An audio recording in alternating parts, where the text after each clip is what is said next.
गई। अरे कहाँ जा रहे हैं? क्या आप मुझसे क्रोधित हैं? वर्षों से तप में लगा हूं। आंधी, बाढ़, असुर भी मेरे तप को तोड़ने में सक्षम नहीं हुए, किंतु तुम उनसे भी अधिक शक्तिशाली हो। मेरे मौन को तोड़कर मुझे बोलने पर विवश कर दिया। कौन हो तुम बालक? पता चलेगा, किंतु मकरासुर से सामना करने के बाद देखते हैं किसे पिता कहकर पुकारता है वो। तुम विवाहित हो? ना ना ना ना, ना हम विवाहित हैं और ना श्री राम के भक्त हनुमान जी। कथा सुनाने का समय नहीं है। अयोध्या जाकर हनुमान जी को थोड़ा आराम देंगे। उन्हें श्री राम के चरणों से हटाकर मैं और मेरे भैया बैठ जाएंगे। लगता है आप समझे नहीं, रहने दीजिए। आप तप कीजिए और मैं अपनी माता की आज्ञा का पालन कर आपकी रक्षा करता हूँ।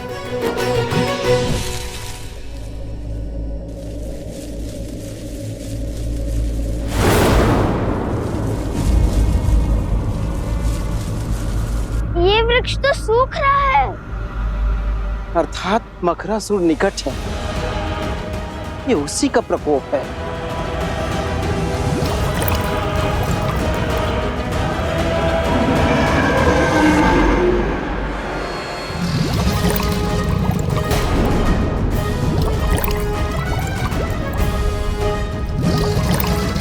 भैया, माता संकट में है।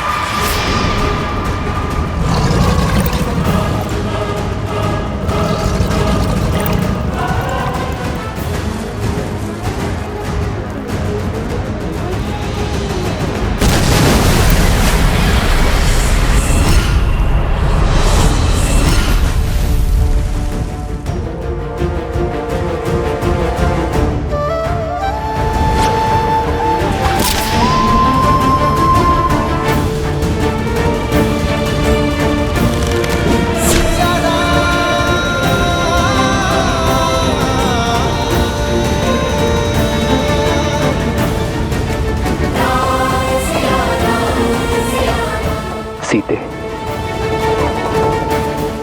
माता, माता।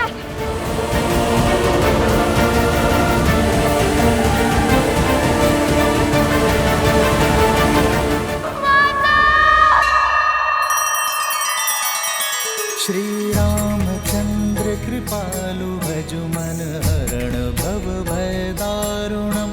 नव कंज लोचन कंज मुख कर कंज पद कंजारुणम। सिया राम, सिया राम, सिया राम, सिया राम, सिया राम, सिया राम। माता, माता, माता। ये कैसा अनर्थ है पिताश्री? देवी सीता मन की शांति पाने निकली थी, वो किस घोर पाश में बंध गई? ये पाश नहीं है पुत्र, मुक्ति का मार्ग है। समाज की मुक्ति, संसार की मुक्ति। जिनका अंतःकरण शुद्ध होता है, नियति उनसे ऐसे ही भलाई के कार्य करवाती है। उनके तो स्वार्थ में भी निस्वार्थ की भावना छिपी होती है, जिससे जगत का कल्याण होता है। किंतु लवकुश, इस विपदा में कौन करेगा उनकी सहायता? नियति चक्र की अपनी ही गति होती है। हमें धैर्य रखना होगा। उसके पश्चात विधि के इस विधान का कारण तुम्हें भी ज्ञात हो जाएगा। गणेश, मेरे पास आओ पुत्र।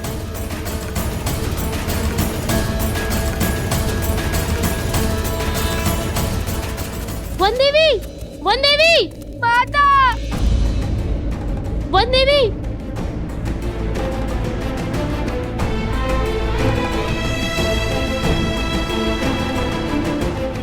नहीं, आज से पूछो कुछ नहीं होगा माता को। किंतु जल में तो माता देवी फाल्गु का जाप कर रही है, कुछ नहीं होगा उन्हें। और अब मैं उन्हें बचाने जाऊंगा। देखो, जल में कूदने से कोई लाभ नहीं होगा। जल में मकरासुर की शक्ति का सामना करना असंभव है। उस दुष्ट को हराना है तो उसे उसके साम्राज्य से, इस नदी से बाहर निकालना होगा।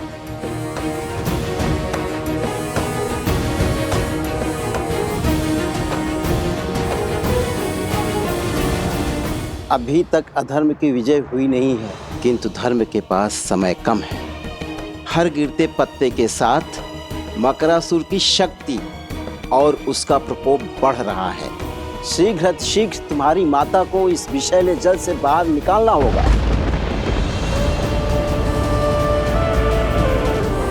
सीते,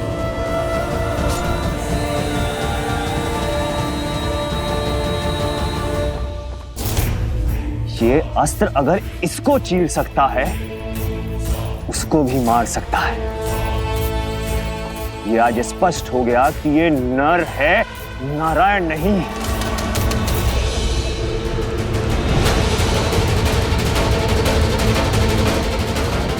प्रभु,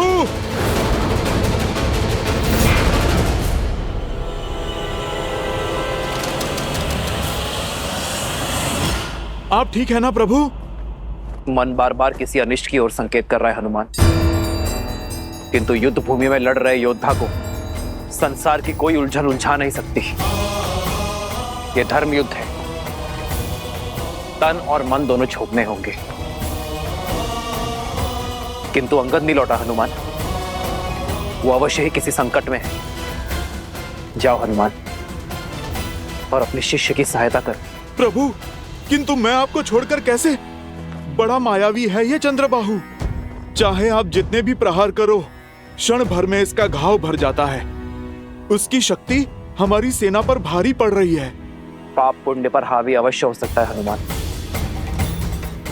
किंतु उससे जीत नहीं सकता। जब समस्या का समाधान ना निकले तो दृष्टि नहीं, दृष्टिकोण बदलना चाहिए। जब समस्या का समाधान ना मिले तो दृष्टि नहीं, दृष्टिकोण बदलने की आवश्यकता होती है। यही कहती है ना हमारी माता।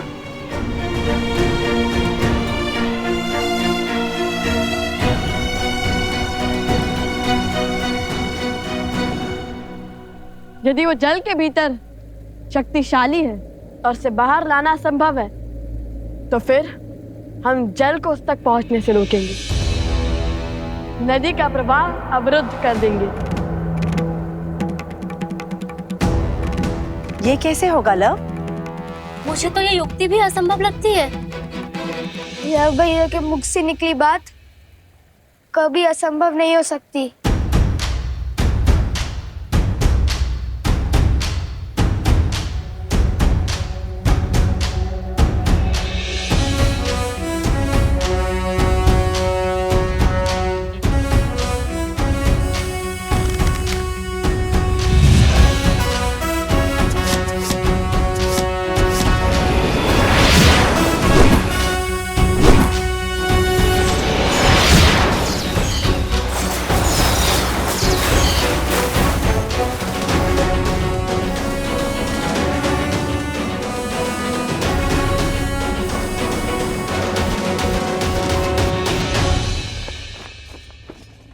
जिसे अब तक मेरे हनुमान के प्रहार रोक रहे थे, उसे अब मेरे बाण रोकेंगे। वो मारा नहीं जा सकता, किंतु बांधा जा सकता है।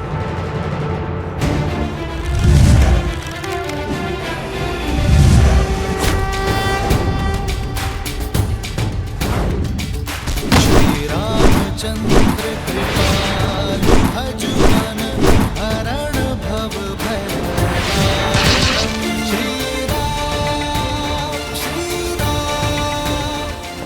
जाओ हनुमान, शीघ्र अतिशीघ्र अंगद को खोजो। जो आज्ञा प्रभु। जाओ। राजा राम श्री राम।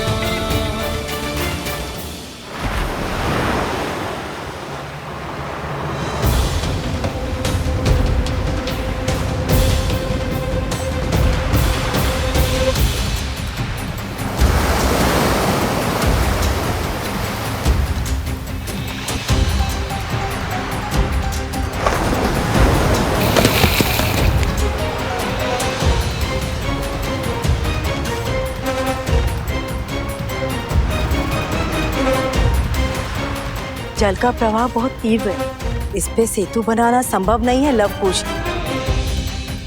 हमें बिना समय गवाए सहायता ढूंढनी चाहिए।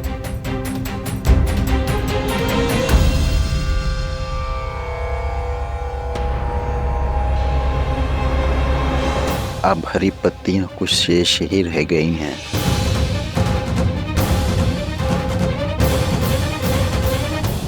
जब तक हम सहायता खोजेंगे तब तक समय और देवी के प्राण खो चुके होंगे।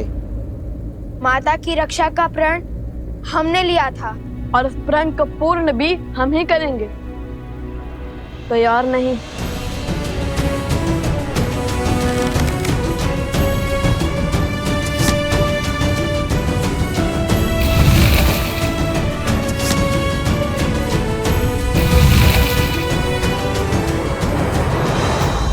आप सब हर बाण पर राम नाम लिखो। राम नाम में शक्ति है, वो सेतु बना सकता है, जल आश्रम तक पहुंचा सकता है, तो जल को रोक भी सकता है। अति उत्तम कुश। हम बांध को दोनों छोर से बनाना शुरू करेंगे और बीच में आ मिलेंगे। इससे नदी का प्रभाव बीच से निकल जाएगा और किसी एक और अधिक दबाव भी नहीं बनेगा।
अभी भी समय है चंद्रबाहु, आत्मसमर्पण कर दो, अधर्म का मार्ग छोड़ दो, वानर राज सुग्रीव और उसकी पुत्री से क्षमा मांगो। यदि उन्होंने तुम्हारे दुस्साहस को क्षमा योग्य माना तो यह युद्ध अभी इसी क्षण समाप्त हो जाएगा। तुम्हें दंड अवश्य मिलेगा, किंतु तुम्हारे प्राण बच जाएंगे, अपने पापों से मुक्त हो जाओगे तुम और तुम्हारे शब्द। पहले मेरे पिता की माया, फिर उनके शब्दों ने तुमसे तुम्हारा बल छीन लिया। जो जो वचन तुमने अपनी पत्नी को दिए थे उन सबको तोड़ने पर विवश कर दिया। मैं सदा और अपने परिवार का पोषण और कल्याण में रत रहने का वचन देता हूं। मैं सदा निष्ठावान रहूंगा, आपके या आपके परिवार पर आने वाली हर संकट की ढाल बनूंगा। रणनीति में मेरे पिता से हारे, रणभूमि में मुझसे हारोगे। इस संसार में स्त्री की इच्छा के विरुद्ध उसे बांधने, उसका अपहरण करने से बड़ा कोई पाप नहीं। इसलिए कोई भी बल, कोई छल तुम्हें आज बचा नहीं सकता चंद्रबाहु। इसलिए व्यर्थ की बातें छोड़ो, कोई लाभ नहीं है इनका। लाभ तो बंदी बनाने का मुझे भी नहीं है राम। देखो, अंत की ओर बढ़ रही है तुम्हारी सेना। आज अयोध्या के और किष्किंधा के हर एक योद्धा को यही त्रिलोकपुरी में गाड़ दूंगा।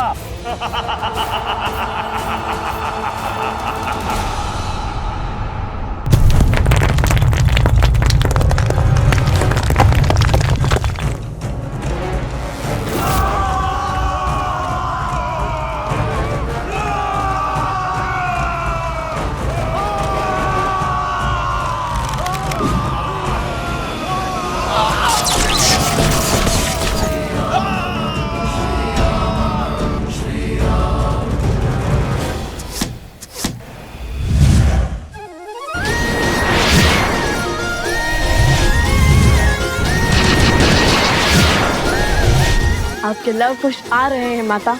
तनिक धैर्य और माता, बाण बनने को है।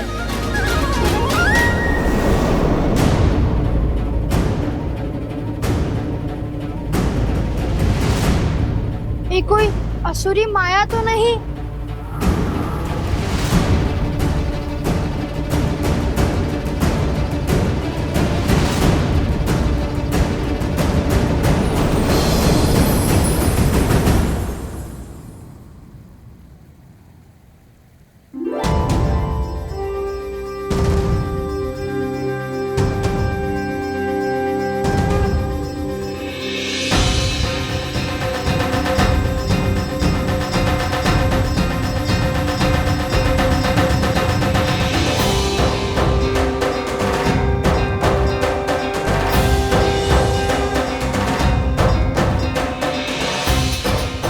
मुख की शीतलता और तन की सौम्यता से तो देवी लग रही है। देवी फल्गु, ऋषि असुरी का प्रणाम स्वीकार करें। देवी फाल्गु?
ओम विदात्मनि विद्याहे हिरण्यगर्भाय धीमहि तत्रो ब्रह्मा प्रचोदयत्।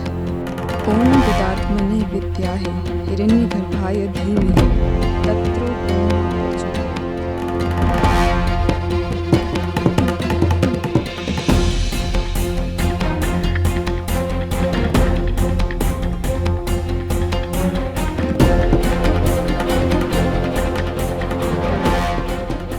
अंगद के यहाँ पे होने का प्रमाण तो मिल गया, किंतु वो स्वयं कहाँ है? अंगद! अंगद! अंगद! अंगद!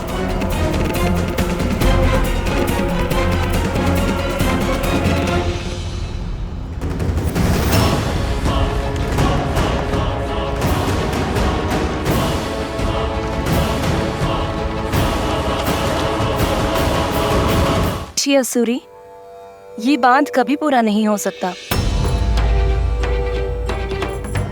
यदि मेरा प्रवाह रुका तो आसपास के सारे क्षेत्र बाढ़ में बह जाएंगे। बांध नहीं तो हमारी माता का क्या होगा? देवी, आप तो कुछ भी कर सकती है ना। हम लोग धर्म के साथ हैं, हमें हमारा कार्य पूर्ण करने दीजिए। हाँ देवी, आपको तो हमारी सहायता करनी चाहिए। जैसे समुद्र देव ने सेतु बनाने के लिए श्री राम का सहयोग किया था, और हम तो श्री राम के सबसे बड़े भक्त हैं, हनुमान जी से भी बड़े। देखिए, मैं तुम्हारी दुविधा समझ सकती हूँ। कर पाती तो सहायता अवश्य करती, किंतु सत्य यही है, मेरे प्रवाह को रोका नहीं जा सकता। आप तो स्वयं माता है, आपके कारण जीवन है। क्या माता के बिना जीवन संभव है? श्री राम के धनुष पर ब्रह्मास्त्र चढ़ चुका था। समुद्रदेव की क्षमा याचना के बाद उत्तर में ध्रुमकुलिया की ओर छोड़ना पड़ा, जहाँ राक्षसों का धर्म शिखर पर था। उसी प्रकार आप भी अपना प्रभाव मोड़ दीजिए ना। बहाना ही है तो धर्म के बल से अधर्मियों को बहाइए।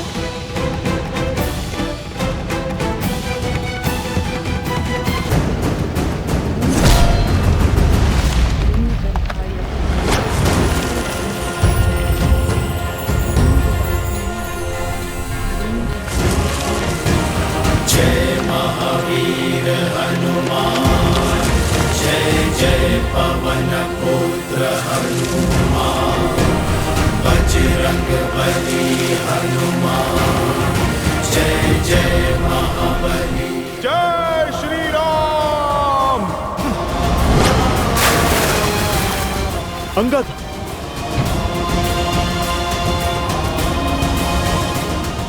अंगद, अंगद, अंगद, तुम ठीक हो?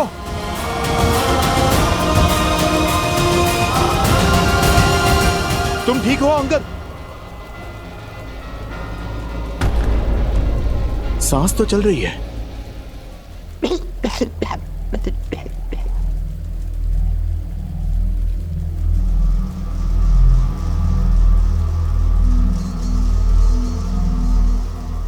उसे रोकिए, अन्यथा ये युद्ध कभी समाप्त नहीं होगा। किंतु तुम अंगद? ठीक।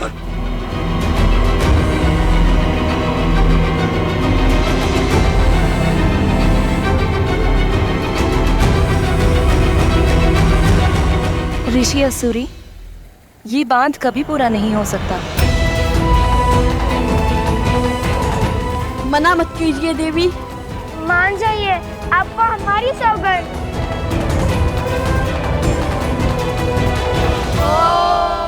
मधुजक्ता हितायने मधु रक्षन्ति सिन्धवा वादिविना संतो वसी मधुनक्तो तोसो मधुपाति वरजः।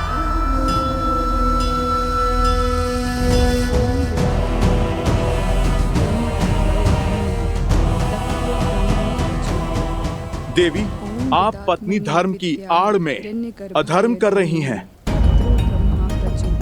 उस अधर्मी की सहायता कर धर्म को तार तार कर रही हैं। आपके पति ने एक नारी के विरुद्ध अधर्म किया है। देवी, आप रुक जाइए, ये मंत्र बंद कीजिए।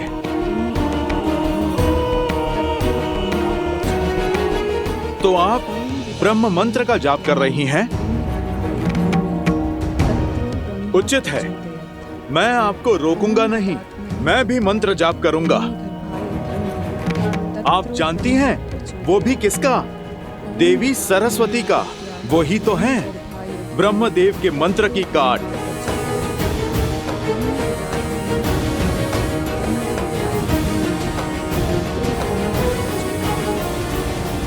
हे देवी सरस्वती, आप उपकार करें, जो यहाँ की सूखी नदियां हैं उनमें उफान भरे। मैं आपका आवाहन करता हूँ।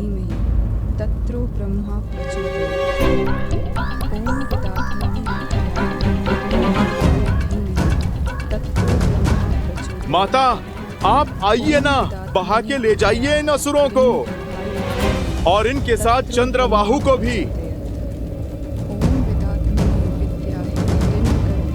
इससे पूर्व कि मैं मंत्र जाप आरंभ करूं और यहाँ की सूखी नदियों का उफान आपके चंद्रबाहु को बहा कर ले जाए। देवी, आप रुक जाइए, मैं आपको वचन देता हूँ, उसे मृत्यु नहीं, प्रभु श्री राम के हाथों मोक्ष मिलेगा। और देवी, यदि माता सरस्वती का वेग उसे बहा कर ले गया तो वो जहाँ जाएगा मैं उसे बिना अन्न जल के वहीं बांध दूंगा। जीवित रहकर भी मृत का जीवन जिएगा आपका पति।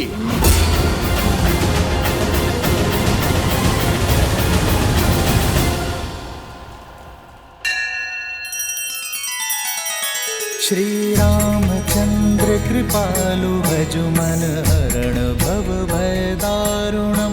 नव कंज लोचन कंज मुख कर कंज पद कंजारुणम।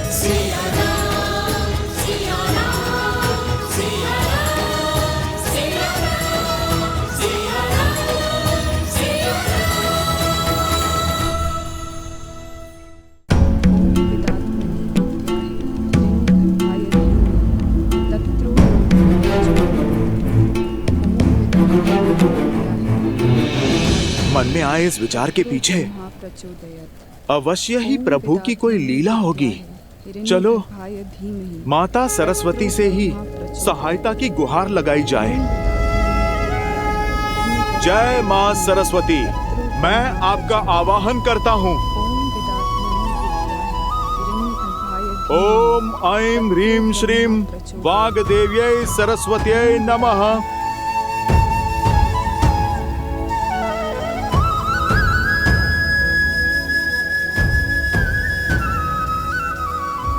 महापवित्र सरस्वती नदी की सहायक नदियां हैं, जहां असुरों का साम्राज्य फैला है।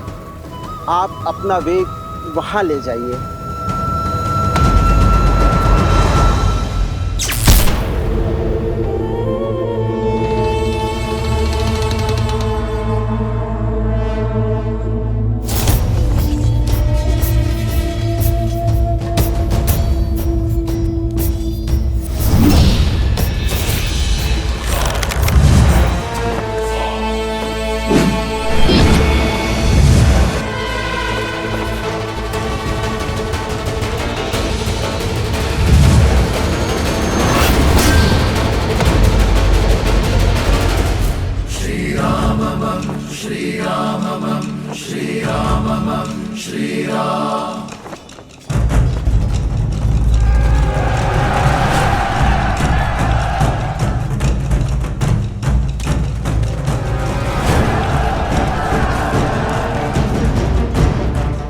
अब क्या करोगे राम?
आप आ गई माता सरस्वती, आप धन्य हैं, धन्य हैं आप।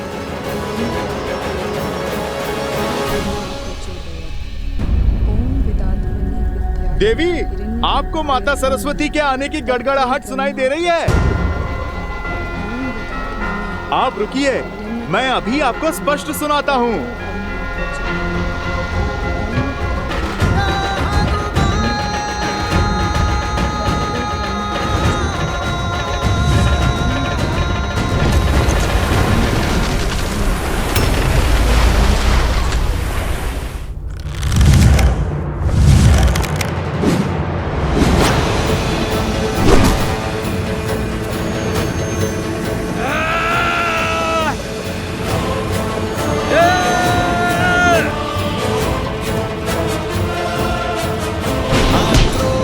जोश क्रोध का ये क्षण है प्रतिशोधिका, ललकार और पुकार का ये क्षण है अति विरोधिका।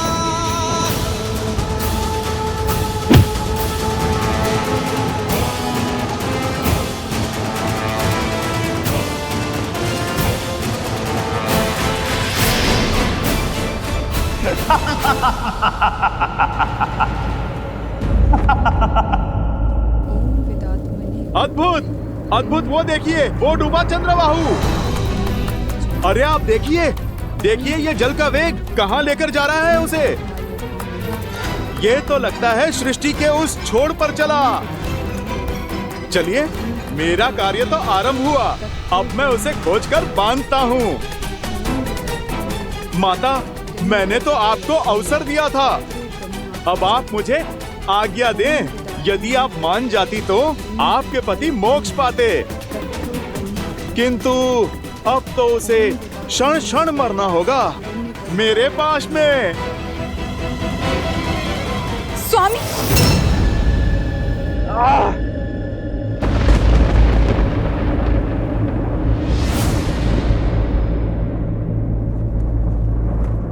ये नहीं हो सकता। पद्मा, पद्मा, पद्मा।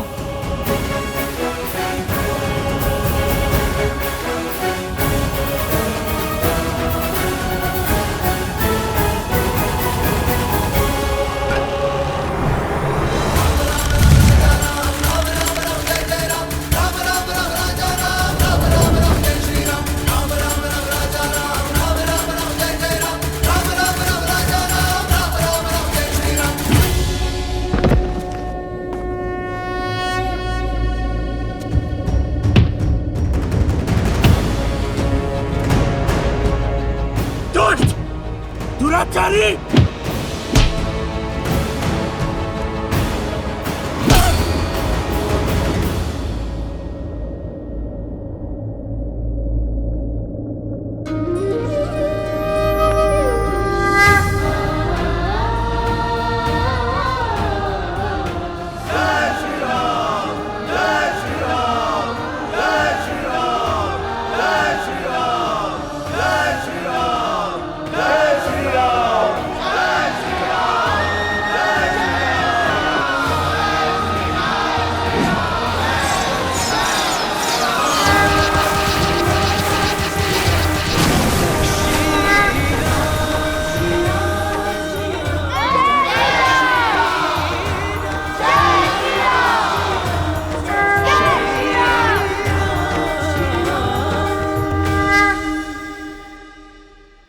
लव और कुश, आज तुम दोनों की बुद्धि और देवी सरस्वती के बल से त्रिलोकपुरी में असुरों का संहार हुआ।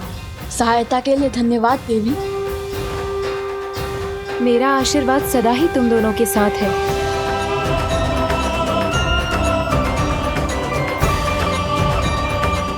धन्य है वो माता पिता जिन्हें तुम जैसी संतानें मिली।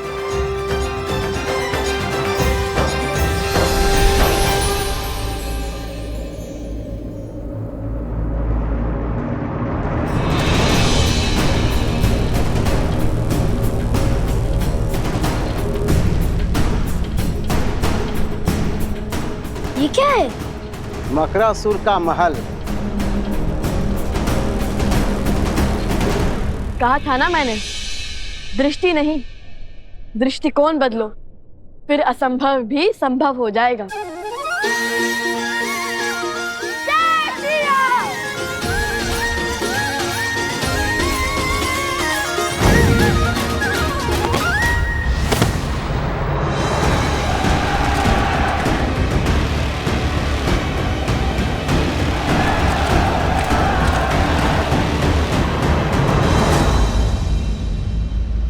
रुक क्यों गए महादेव, वो भी कथा के इस रोचक मोड़ पर?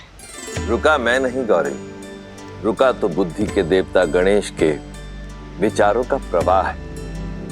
गणेश, किस विचार ने घेर लिया तुम्हें? माता, हनुमान जी ने माता सरस्वती का आवाहन किया और बाढ़ आ गई, असुरों को अपने साथ बहा ले गई।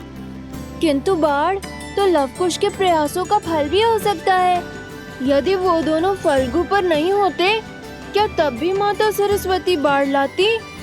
सूर्य अपने आकर्षण से धरती और चंद्रमा को खींचता है गणेश, और धरती और चंद्रमा अपने बल से सूर्य को खींचते हैं। यही प्रकृति का संतुलन है। इस कथा में भी हर कड़ी एक दूसरे से जुड़ी हुई है। संसार में जहां कहीं भी भलाई का कार्य होता है, वो भलाई के अन्य कार्यों को प्रोत्साहन अवश्य देता है। जैसे वर्षा के आगमन पर स्वयं समुद्र उठकर उसका स्वागत करता है, उसी प्रकार जब जब संसार में कहीं भी भलाई का कार्य होता है, तब तब भलाई का प्रत्येक अंश उसका स्वागत करता है। और फिर ये तो कथा ही जन्मों के संबंध की है, सिया राम की है। वो दोनों भले ही एक दूसरे से दूर हों, परंतु फिर भी एक दूसरे की भलाई का मार्ग अवश्य खोज निकालते हैं। अर्थात यदि एक व्यक्ति के सुकर्म दूसरों को प्रोत्साहन दे, तो धर्म की ये कड़ी अधर्म को धराशायी कर सकती है। हाँ पुत्र। अद्भुत। समझ आया। अब आगे की कथा सुनाइए ना पिताश्री। अवश्य।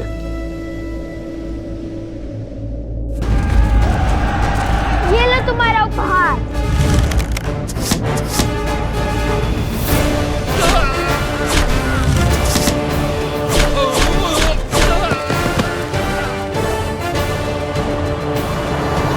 समय निकलता जा रहा है और मकरासुर की शक्तियां बढ़ती जा रही हैं। वन देवी की रक्षा के लिए मुझे अपने मंत्रों का उपयोग करना होगा।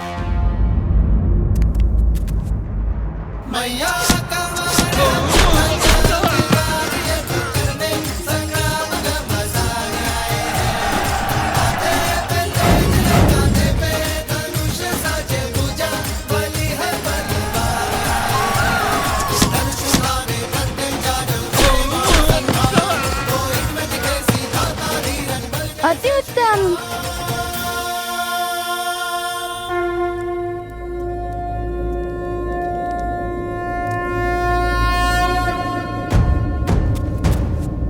लव कुछ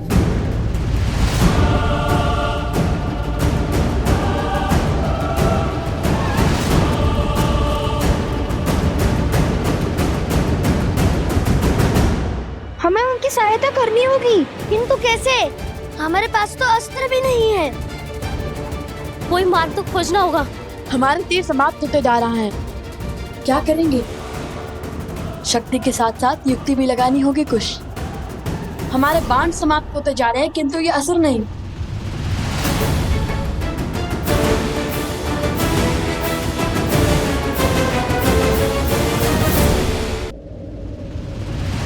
कुछ ये ध्यान करने का समय नहीं है।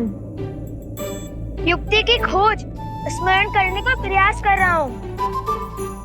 कि कभी श्री राम भी इस स्थिति में फंसे थे जहाँ उनके तीर समाप्त हो गए हो। अरे किंतु उनके पास तो अक्षय तीर था ना, जिसके बाण कभी समाप्त ही नहीं होते हो। ने अपने कर्मों से अभी अक्षय तीर नहीं पाया है। श्री राम भी इस स्थिति में नहीं फंसे। अब क्या करें भैया? कैसे बचाए माता को?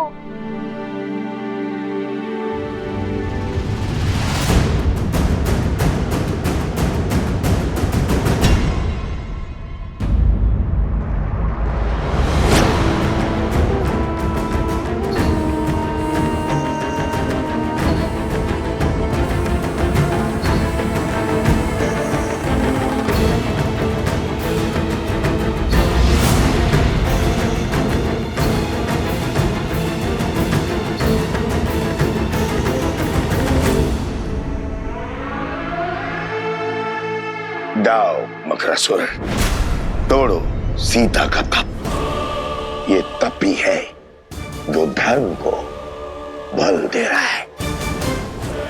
ये टूटा तो हमारी विजय और इसके पुत्रों की मृत्यु निश्चित है।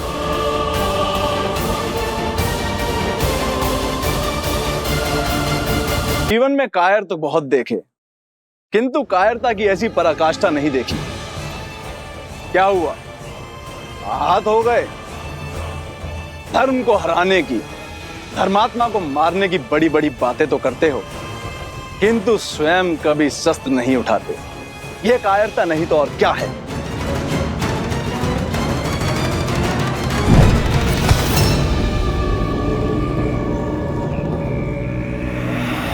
ये है तुम्हारा अस्त्र और ये है तुम्हारे सेनापति। हर योद्धा का अपना अस्त्र और अपना शस्त्र होता है, किंतु हाथ में थामा हर शस्त्र टूटकर बिखर सकता है, जलकर स्वाह हो सकता है। जब दो अस्त्र टकराएंगे तो एक का टूटना निश्चित है, किंतु मेरा अस्त्र न किसी के थोड़े टूटेगा न किसी के जलाए भस्म होगा। ऐसा कौन सा अस्त्र है आपके पास? शब्दों का अस्त्र, वचनों के बाण। वो शब्द, वो वचन जो बड़े से बड़े साम्राज्य को तराशाई कर सकते हैं। बिना खड़क उठाए हजारों लाखों जीवन पल में निगल सकता है। तलवारों की दिशा बिगाड़ सकते हैं मकरासुर, किंतु शब्दों की नहीं। अति उत्तम। लगता है रघुवंश की आहुति देकर संसार का सिंहासन संभालने के बाद मुझे तुम्हें ही अपना मंत्री पद सौंपना होगा। दो आज्ञा महाराज, किंतु पहले सीता का तप तो भंग कीजिए, उसके पुत्रों को अपने मार्ग से तो हटाइए। उनका अंत तो यहाँ होगा, मेरे साम्राज्य में। और रही बात सीता के तप की, तो लो अभी तोड़ देता हूं।